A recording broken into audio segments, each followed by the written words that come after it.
சந்திரன் இருந்தால், லக்கணம் பாவகத்தினுடைய லக்கணம் போட்டிருப்போம் இல்லையா, அதுல சந்திரன் இருந்தால், அதுலயும் வளர்பிறை சந்திரன் இருந்தால், அதுலயும் கடகம் ரிஷபம் இருந்த 2 ராசிகளில் சந்திரன் இருந்தால். ஏன் அது இப்படி சொல்றாங்கன்னா, கடகம் வந்து சந்திரனுடைய வீடு, ரிஷபம் வந்து சந்திரன் உச்சம் பெற்ற வீடு இல்லையா.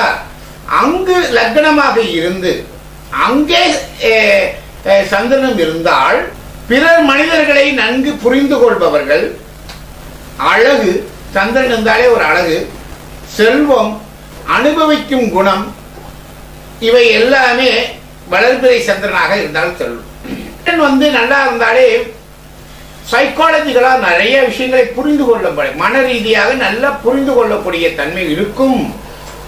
அந்த சந்திரன் சரியில்லாமல் போய்விட்டாலே மன ரீதியாக நிறைய பாதிப்புகளை தரும். இது அடிப்படை.